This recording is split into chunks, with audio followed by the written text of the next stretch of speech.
Vamos resolver a questão 1 do grupo 4 do exame da primeira fase de 2017.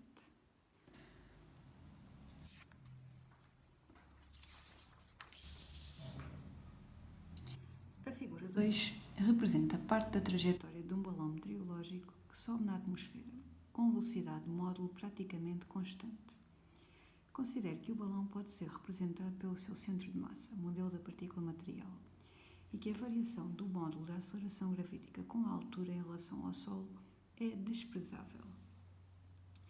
E, portanto, temos aqui representada, nesta figura 2, a trajetória do balão, na sua subida. 1.1. O trabalho realizado pelo peso do balão entre as posições C e D é superior ao trabalho realizado pelo peso do balão entre as posições A e B, é igual ao trabalho realizado pelo peso do balão entre as posições A e B, é independente da massa do balão ou depende apenas da massa do balão. Ora, então vamos lá resolver esta questão.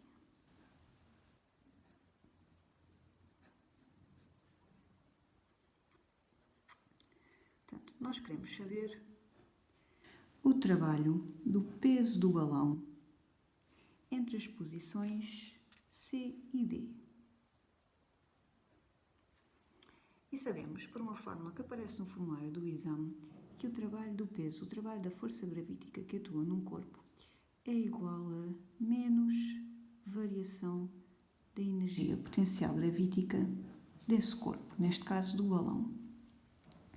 A energia potencial gravítica de um corpo é igual à massa desse corpo, vezes a aceleração gravítica, vezes a altura do corpo em relação a um certo nível de referência.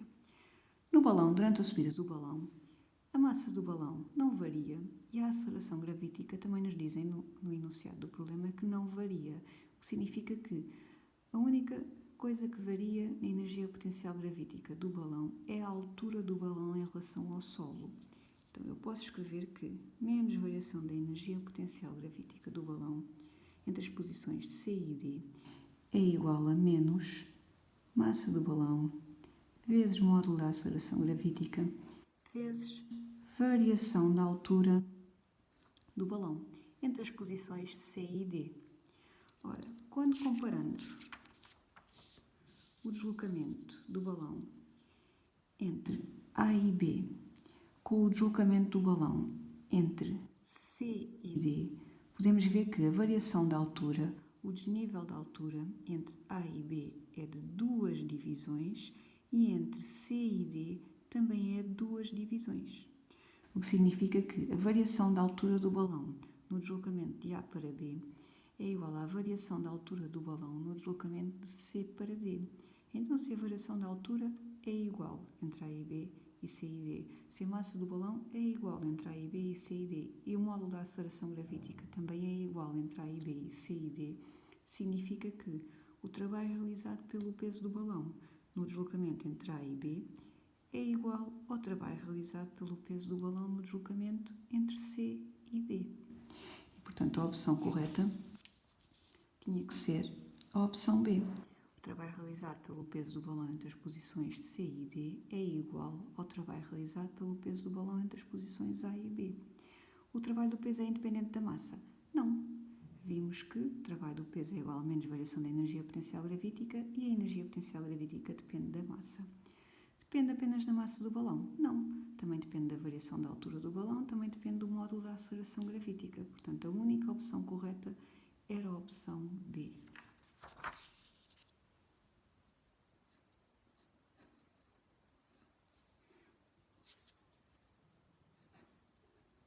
Porque a variação da altura entre C e D é igual à variação da altura entre A e B, sendo a massa e a aceleração gravítica igual. Vamos passar para 1.2. Qual dos esboços do gráfico seguintes pode representar a energia mecânica EM do sistema balão mais terra em função da altura h do balão em relação ao Sol entre as posições A e D? Portanto, em todo o deslocamento do balão, queremos relacionar a energia mecânica do balão com a altura do balão em relação ao solo. Nós sabemos, por uma fórmula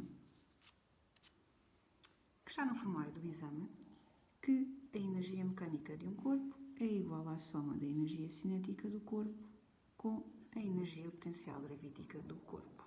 O que significa que a variação da energia mecânica do corpo pode ser escrita como sendo igual à variação da energia cinética do corpo mais a variação da energia potencial gravítica do corpo.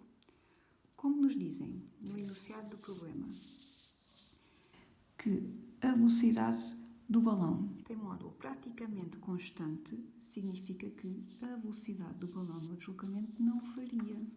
Se a velocidade do balão não varia, se a massa do balão não varia, significa que a energia cinética do balão também não varia no seu deslocamento, o que significa que a variação da energia cinética é igual a zero e a variação da energia mecânica do balão é igual à variação da energia potencial gravítica do balão. Portanto, se nós virmos como é que varia a energia potencial gravítica do balão com a altura do balão em relação ao solo, vai ser igual à variação da energia mecânica do balão com a altura do balão em relação ao solo.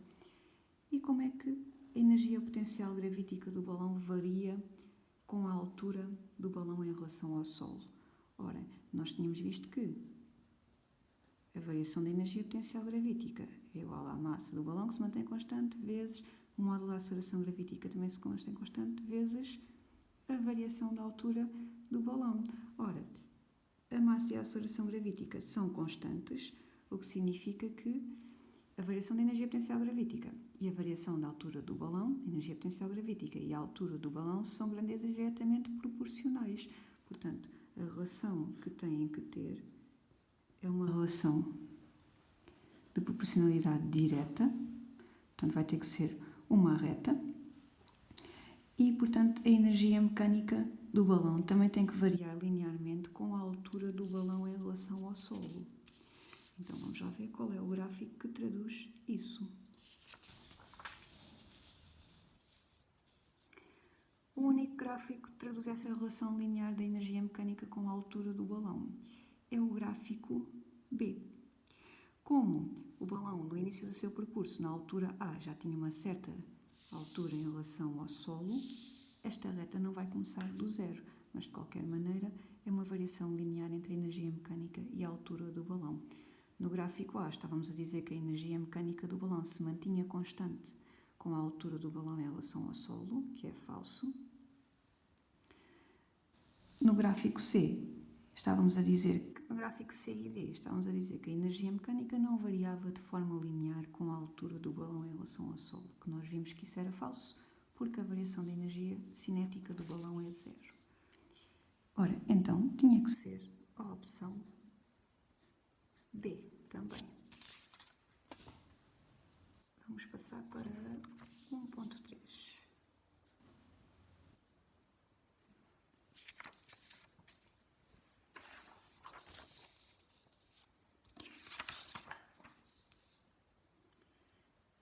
De acordo com o teorema da energia cinética, o trabalho que seria realizado pela resultante das forças que atuam no balão é igual à variação da energia cinética do balão. Conclua, com base neste teorema, qual é a intensidade da resultante das forças que atuam no balão no deslocamento entre as posições A e B. Portanto, temos que concluir, com base no teorema da energia cinética, que a intensidade da resultante das forças que atuam no balão no seu deslocamento de A para B é igual a zero. Ou temos que concluir, já nos dão um valor que é igual a zero? Não, qual é? Não sabemos. Portanto, temos que concluir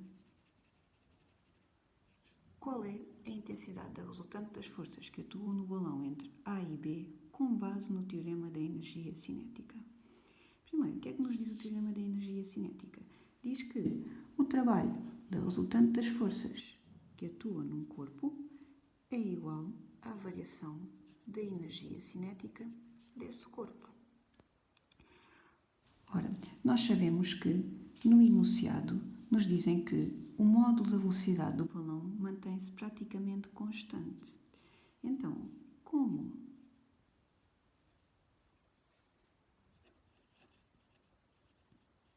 a velocidade do balão é constante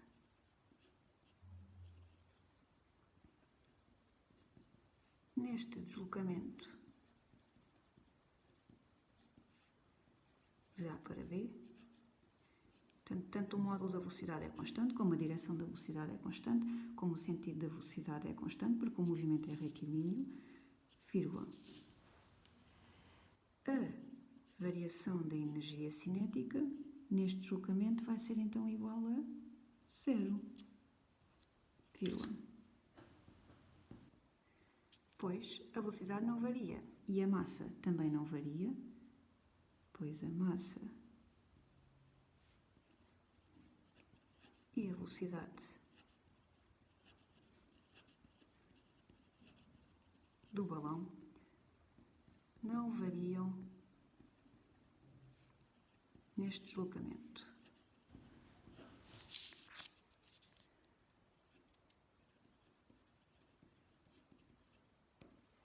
Portanto, acabamos de concluir que o trabalho da resultante das forças é igual à variação da energia cinética e como a variação da energia cinética é 0, o trabalho da resultante das forças também é 0.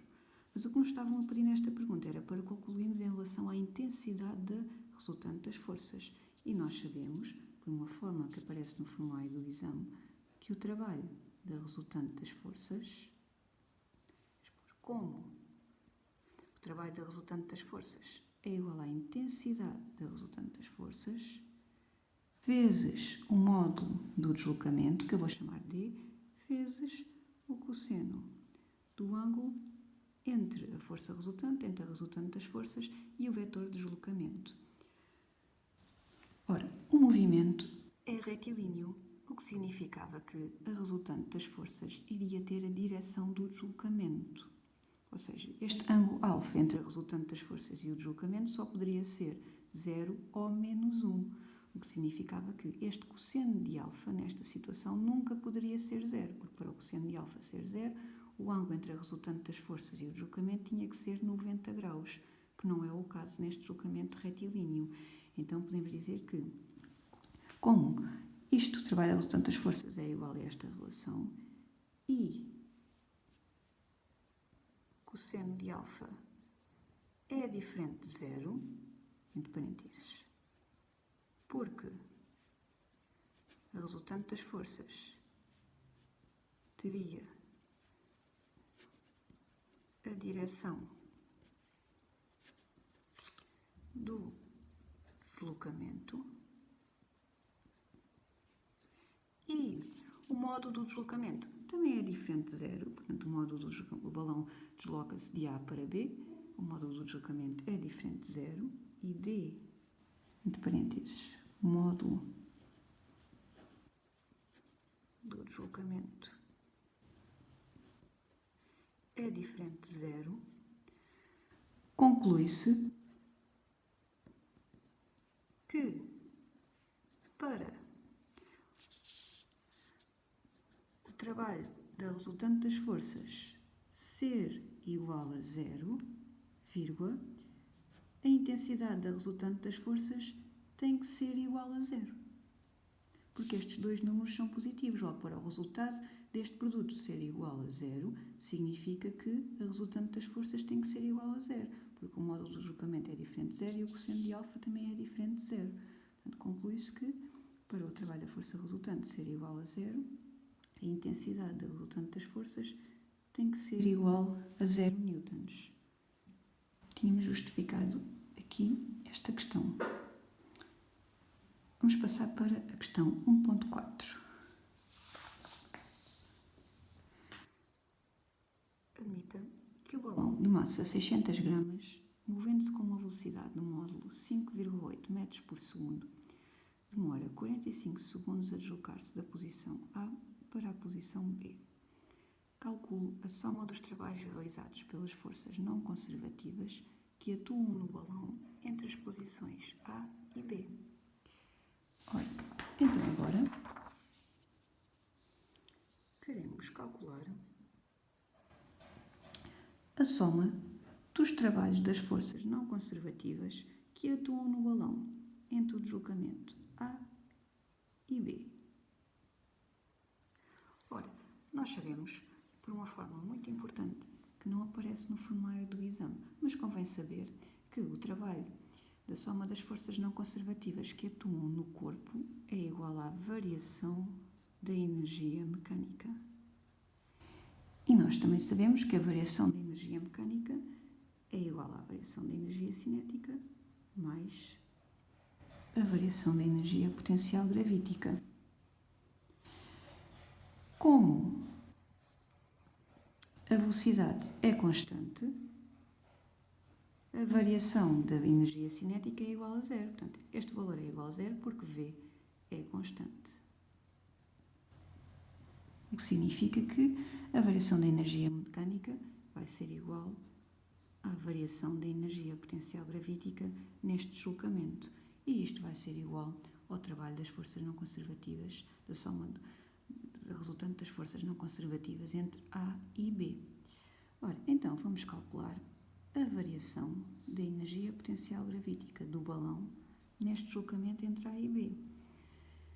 A energia potencial gravítica depende da massa, do módulo da aceleração gravítica e da altura. Nem o módulo da aceleração gravítica variam, nem a massa varia, o que significa que a variação da energia potencial gravítica é igual à massa vezes a aceleração gravítica vezes a variação da altura do balão neste deslocamento de A para B.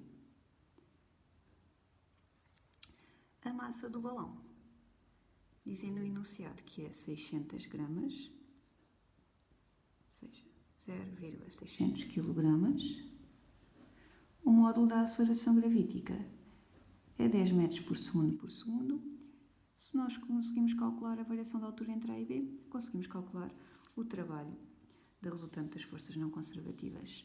O que é que nós sabemos? Sabemos que o deslocamento entre A e B é um deslocamento retilíneo.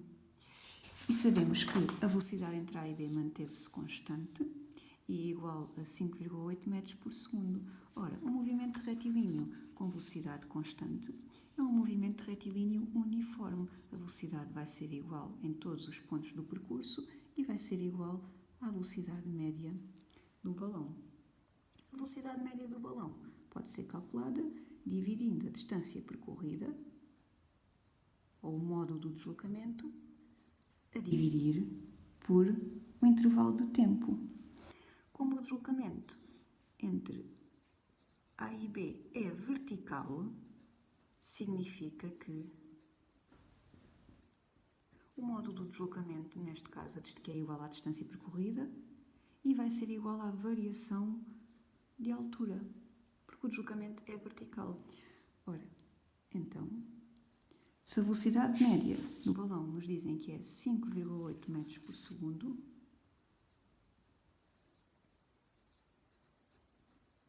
e o intervalo de tempo que o balão demorou a deslocar-se é 45 segundos,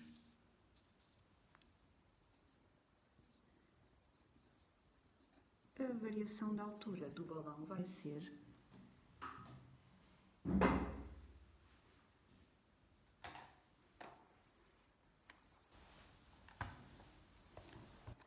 5,8 vezes 45, 261 metros. O balão subiu 261 metros na vertical. Ora, então podemos concluir que o trabalho da resultante das forças não conservativas entre A e B, que vimos que era igual à variação da energia potencial gravítica do balão entre A e B, que era igual a m vezes g vezes variação da altura, vai ser igual à massa 0,600 kg vezes 10 vezes 261 metros. Ora, isto vai ser igual